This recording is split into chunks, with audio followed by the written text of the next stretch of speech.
तेवर न्यूज़ में आज हमारे साथ बात करने के लिए हैं भगवतपुर पंचायत की समाज सेविका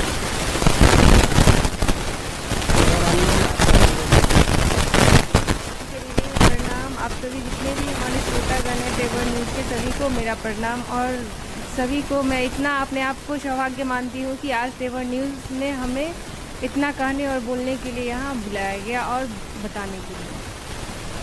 मेरा पहला सवाल है कि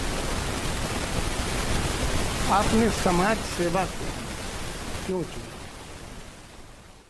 समाज सेवा को चुनने का मेरा एक ही मकसद है कि हमारे समाज में महिला सीट है और हमारे समाज में महिला सीट होने के नाते मैं सोचती हूँ कि महिला क्यों नहीं अपने समाज का सेवा करेगी। और जितने भी पंचायत में जो कोई भी काम है हमारी महिलाओं के या जिनके भी हैं, तो वहाँ पे जाते हैं तो पता चलता है कि महिला मुखिया नहीं हो कि उनका पति रहता है और जिसके वजह से हमारे यहाँ की महिलाओं का काम नहीं हो पाता। बहुत सारी ऐसी महिलाएं हैं जो अंदर से उतनी नहीं बात विचार कर सकती हैं, वो कमज़ोर रहती हैं, जो कि वापस हो जाती हैं।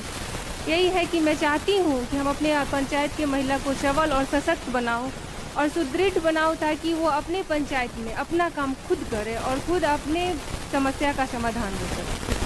मुखिया पति के होने के कारण महिलाएं बहुत सी लौट जाती हैं, यही कहना? हाँ, यही कहने का मेरा यही मकसद है कि जब हमारे यहाँ का प्रतिनिधि जब महिला मुखिया को चुना तो वो महिला खुद अपना काम क्यों नहीं करेंगी जो उनका पति काम करेगा। यही मेरा मकसद है। हम बोले यहाँ महिला सीट है, बोले हाँ यहाँ महिला सीट है। तो फिर जब मैं बातचीत की तो फिर बोले मैं इतनी महिला इतनी कमज़ोर है कि यहाँ महिला नहीं काम करके महिला के पति के द्वारा काम होता है यहाँ पे।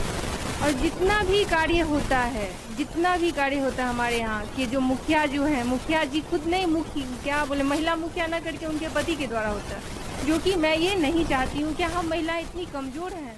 जितना भी होता है,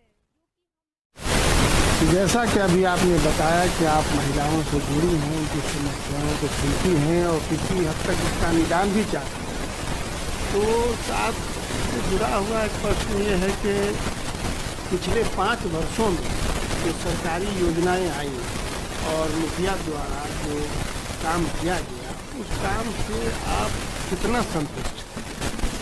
काम हुआ है हमारे पंचायत में, लेकिन जैसा होना चाहिए वैसा नहीं हुआ है।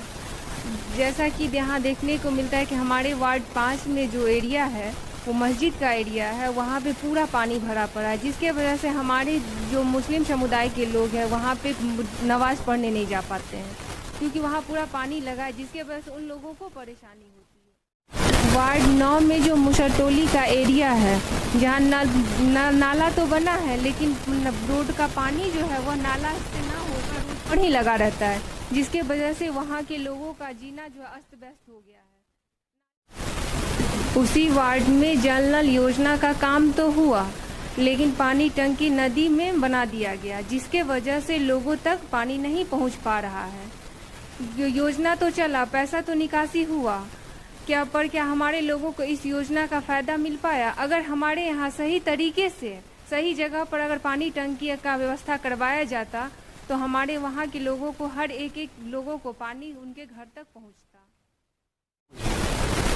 कि आप समाज सेवा करना चाहते हैं, समाज को आगे ले जाना चाहते हैं, महिला सशक्तिकरण की बात करते हैं, तो ऐसा आभास होता है कि आप मुखिया पद की उम्मीदवार भी हो सकते हैं। और अगर मुखिया पद की उम्मीदवार होती हैं तो आपके मन में क्या एजेंडा है? आप अपनी पंचायत को किस तरह आगे बढ़ाएंगे?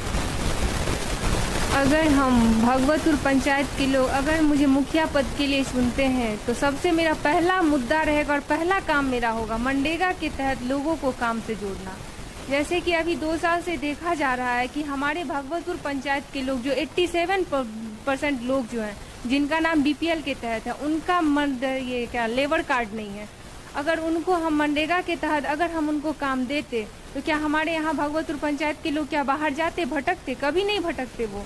अगर यहाँ पे हम उन लोगों को काम देते, जितना हमारे यहाँ का पोखरी सौंदर्यकरण हुआ, रोड बनाना हुआ और क्या जितना भी नाला का काम जो कोई भी काम हुआ, अगर वो हमारे यहाँ के मजदूर से काम होता तो क्या वो बाहर जाते? कभी नहीं जाते। ये JCB और ट्रैक्टर के द्वारा करवा के पैसा का निकासी किया गया। अगर ये पैसा अगर हमारे मजदूरों के द्वारा दिया जाता तो कितना हमें भी मजा आता और उन्हें भी मजा आता। जो लोग गांव में मिलके एक बाल बच्चों के साथ और एक पत्नी के साथ, माँ बाप के साथ समय बिताते, कितना अच्छा लगता है कि चलो हम पूरा परिवार एक होके आज सब एक साथ रह के चल रहे हैं। लेकिन नहीं, ऐसा हमारे पंचायत में बिल्कुल भी नहीं हुआ जैसा कि मैंने देखी।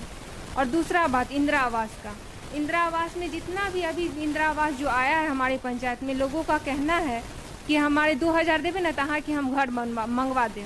क्या ऐसा भी होता है क्या पंचायत में कि 2000 और 5000 पर घर देंगे? और लोगों का ये भी धारणा है कि हाँ हमरा वोट देवे तब वहाँ के हम घर दिलाएं।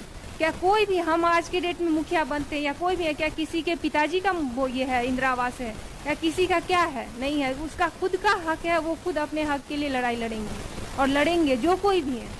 और जितना भी पैसा लेने का देने का बात होता है, सारा मेरा एक ही मानना है कि जितने भी रिश्वतखोर लोग हैं जो पैसा से घूस कमाना चाहते हैं 5000 10,000, उसको मैं खत्म करूंगी पूरे अच्छी तरीके से। एक एक रिश्वतखोरों का नामो निशान जितना है सबको खत्म करूंगी और सबको फ्री ऑफ कॉस्ट में सबको घर दिलवाऊंगी। और जो कोई भी उनका है क्या रोजगार है, उनका जितना भी योजना उनके तहत आता है, सब एक एक को हम योजना का लाभ दिलवाएंगे और सबको एक खुशहाल पंचायत का हम निर्माण करेंगे, ताकि हमारे यहाँ की जितने भी लोग हैं उनको कहीं बाहर ना भटकना पड़े। और जितना भी ट्रेनिंग सेंटर है, कुटीर उद्योग, गृह उद्योग के द्वारा जितना भी उनका कार्य होता है, सब हम अपने पंचायत में अपने बहू बेटियों को और जितने भी जो कोई है हमारे यहाँ के लोग, उनको मैं हर कोई को काम से जोड़ूंगी और जहाँ तक हो उनका हम सम्मान भी करूंगी और एक पैसा रिश्वत नहीं लेने दूंगी, किसी को भी नहीं लेने दूंगी। ये मेरा